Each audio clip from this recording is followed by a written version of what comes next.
It's not a secret. Cats have always been assholes. Hey guys, David here with a really quick movie review. I didn't see Independence Resurgence, but I did somehow manage to see Secret Life of Pets. But hey, from what I've heard, I managed to dodge a bullet. So Secret Life of Pets is a new movie by Universal and Illumination Studios, which is the same company that brought us Despicable Me, and tells the story of what our pets exactly do when we're not home. What are they doing in their own private time that we are not aware of? Similar to how our toys do. That's the overall premise of this movie, but that's not exactly the plot. The plot is that we have this little dog named Max who loves his owner. He is just obsessed with his owner to an unhealthy level, and it isn't until this big dog named Duke moves in with him where he feels like his life is totally changed, especially when he finds himself lost along the city of New York, and it is up to his friends to find him. The premise is very interesting. I mean, sure, it's kind of borrowing from Toy Story, but still it's kind of neat that they're taking this little concept that we always do figure out, what do pets do in their own time when we're not home. It's a little imaginative thing that does make for a good animated movie. But unfortunately, and this is the type of thing that I already knew going into the movie because of the trailer, is that it does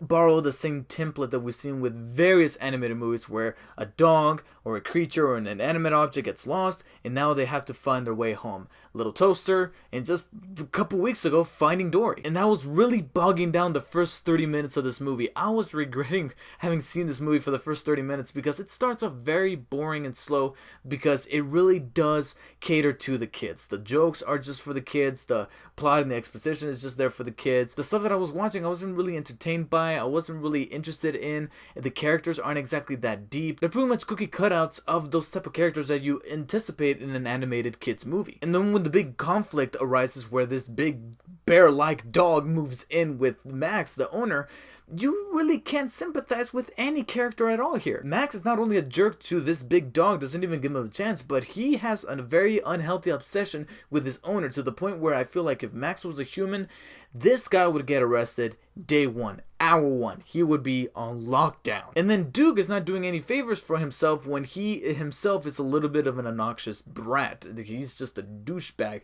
that he himself doesn't even give Max a chance. Like, oh, maybe he'll like me. He's like, no, you want to play tough? Fine, I'll be the biggest douchebag possible. But it isn't until 30 minutes or so, and I know that's a little bit of a, wow, that's a third of the movie considering it's just a 90-minute film. We get introduced to this little bunny named Snowball, voiced by the one Kevin Hart.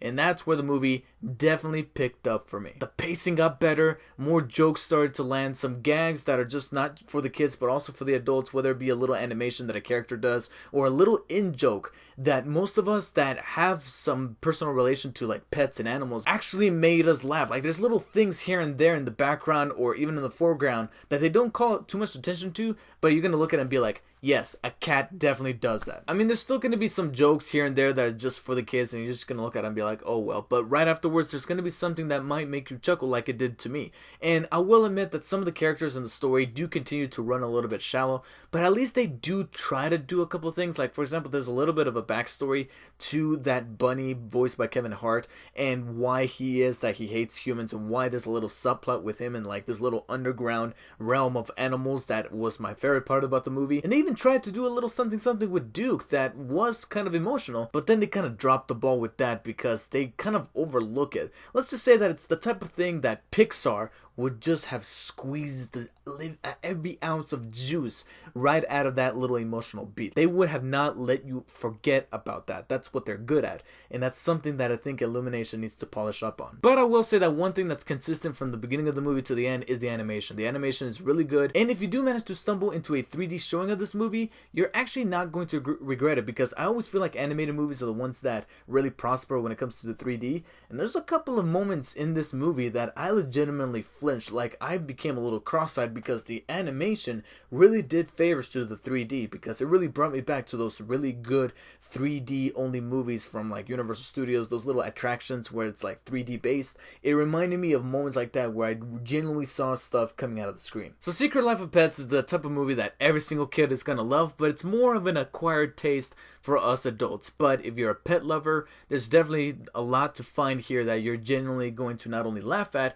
but you're definitely going to relate to, which I fortunately did find in this movie. So for that, I will give Secret Life of Pets a really high 6 out of 10. It's more on the okay level. I could have done with seeing this movie at home, but I did manage to get a kick out of it at the theater with the 3D effects. So please let me know in the comments if you have seen Secret Life of Pets, what you thought of the movie. Do you have any pets yourselves? Please tell me what your favorite story about your pets is in the comments below. Mine would have to be of how much of an idiot my dog is. One time he pooped, and you know how dogs like scrape dirt into the poop to like cover it up? He scraped dirt in the opposite direction. I don't know why he would do that, but he scrapes the dirt and he just looks at me like, am I doing it right?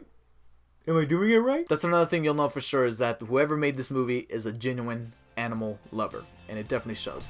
Thank you guys for watching. I'll see you guys next time.